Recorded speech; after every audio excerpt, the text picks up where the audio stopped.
Undercover in his own restaurants, one man uncovers truths that change everything. The evening rush at Southern Hearth Bistro, a bustling soul food restaurant in Memphis, was in full swing.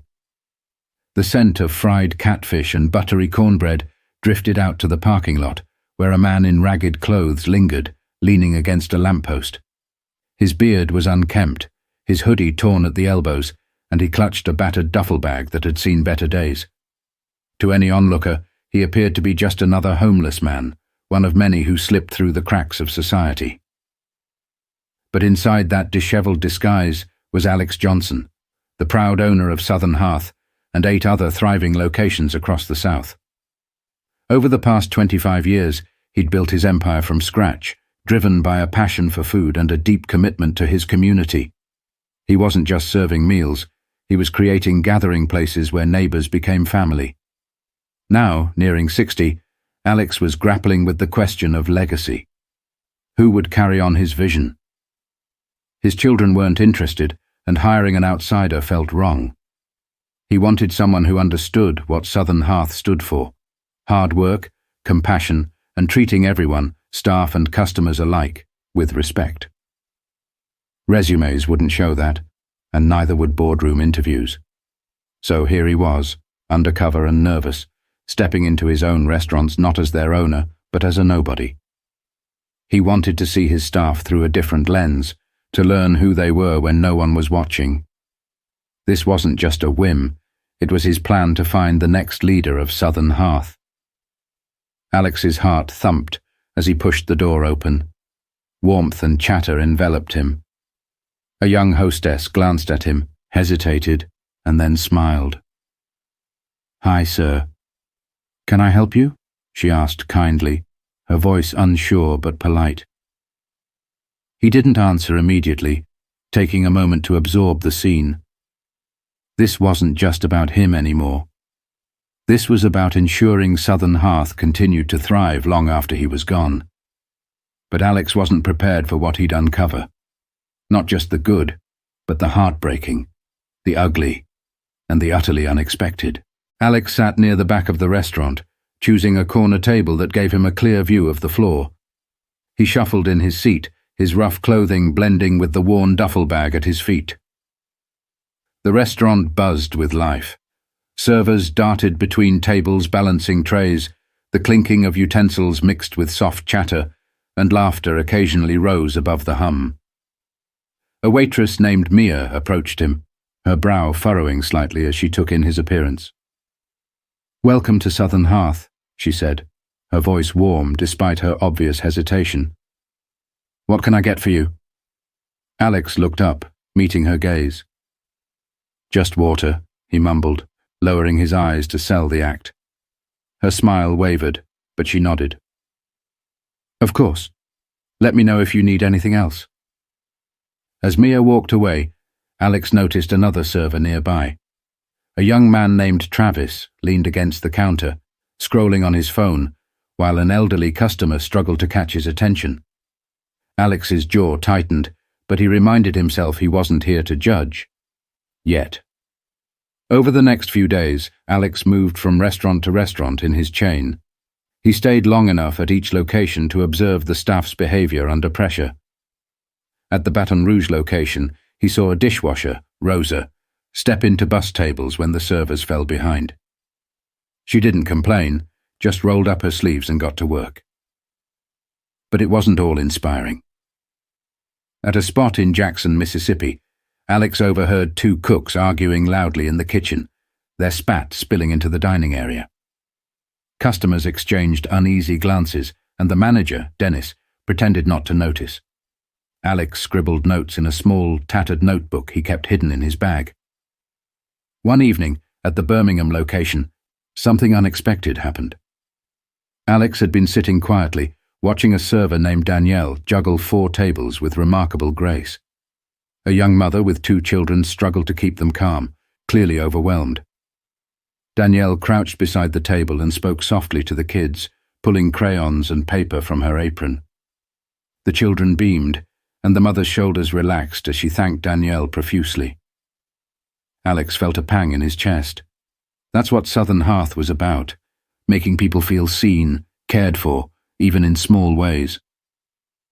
But just as Alex began to piece together who might be worthy of leading his legacy, an incident occurred that threatened to expose his entire plan. It was Alex's second week undercover, and he was back at the Memphis location, the one closest to his heart. He hadn't announced his arrival to anyone. He simply slipped into a corner booth the same way he had at every other restaurant. By now, his routine was second nature. Observe, take notes, and remain invisible. The evening crowd was picking up, and Alex watched as a young couple debated over the menu. A family celebrated a birthday, and a group of friends laughed over a shared plate of wings. He was about to turn his attention back to the staff when he heard it, a sharp voice cutting through the hum of the room. "Hey, don't waste your time with him," a server named Peter sneered, his gaze darting toward Alex. "He's not tipping. Probably doesn't even have $1 to his name."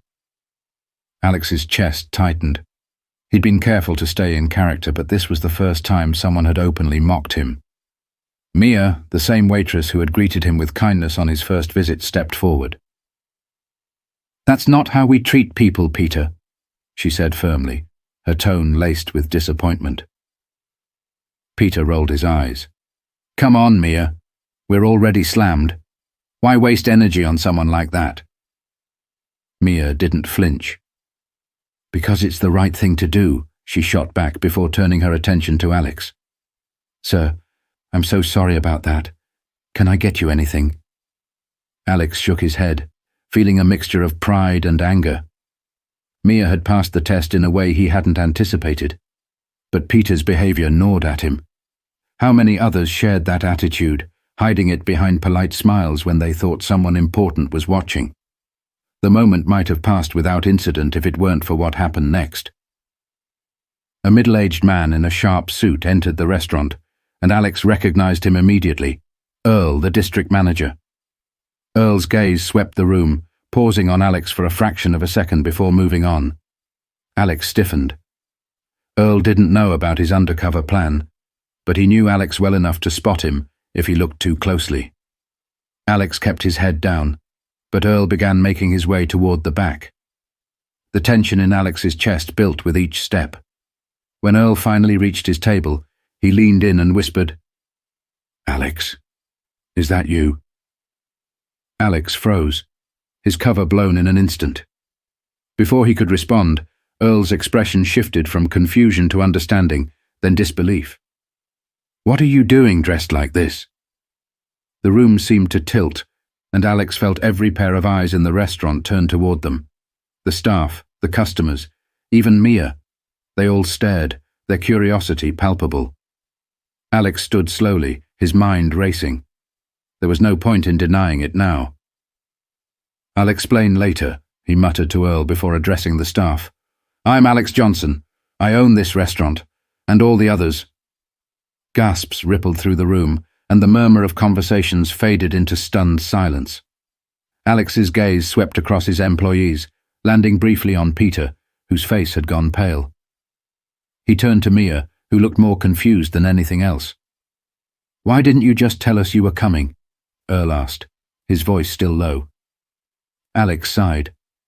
"Because I needed to see how things really are when no one's putting on a show.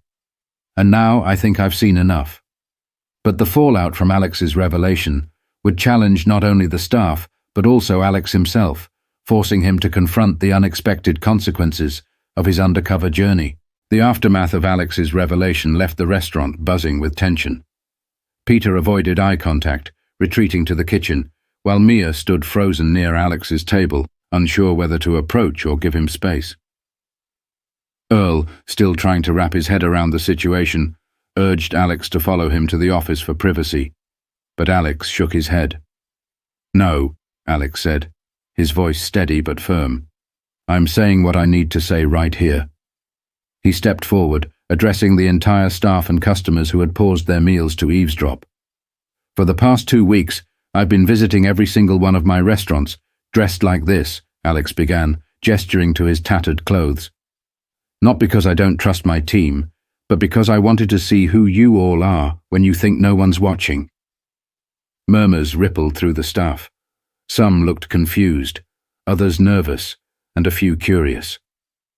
Mia's expression softened, as though pieces of a puzzle were falling into place. "I've seen amazing things," Alex continued, his voice carrying an undercurrent of emotion. "I've watched cooks step out of the kitchen to help servers during a rush. I've seen dishwashers go above and beyond their job descriptions.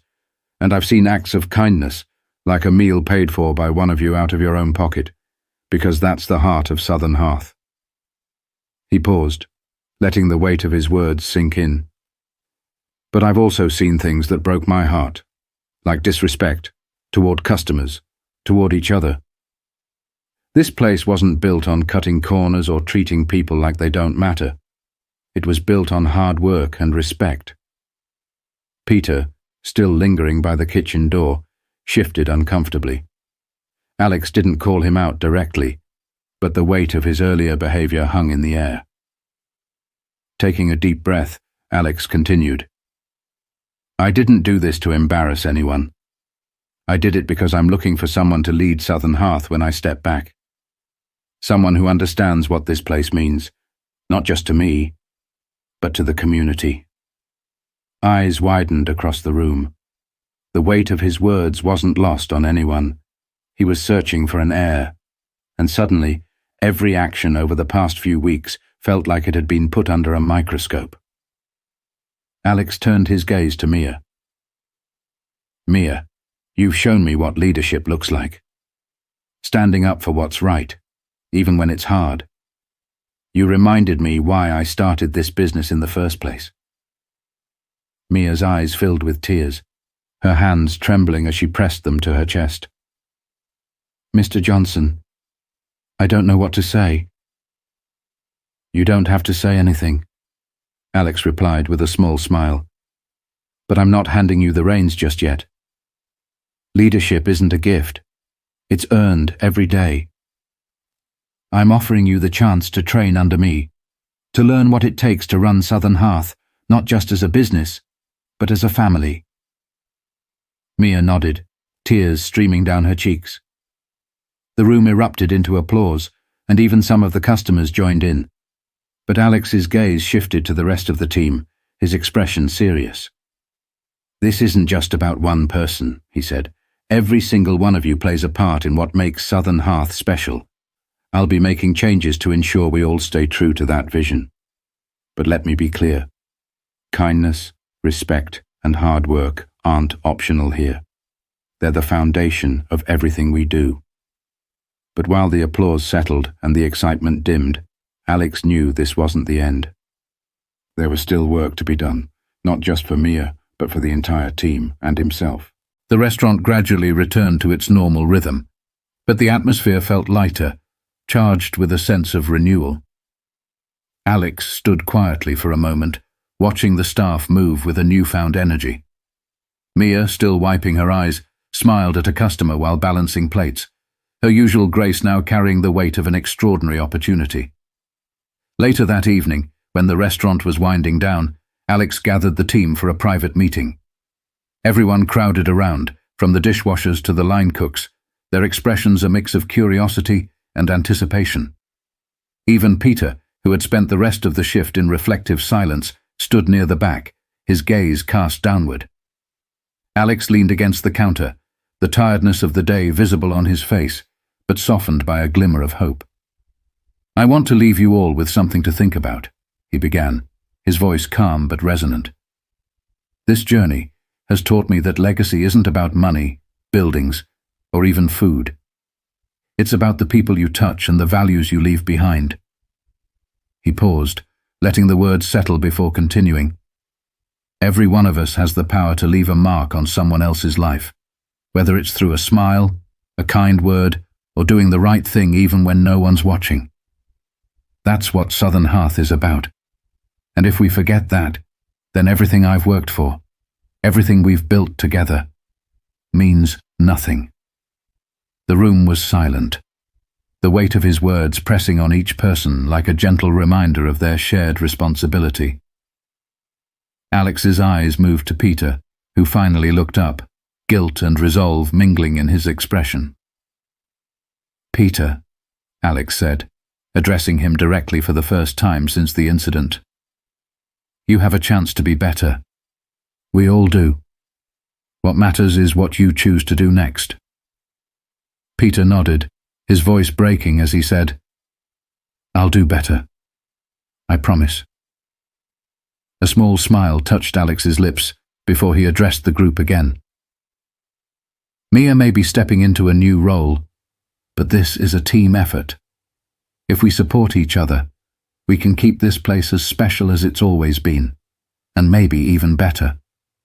As the team disbanded for the night, Alex lingered near the doorway, watching them file out one by one.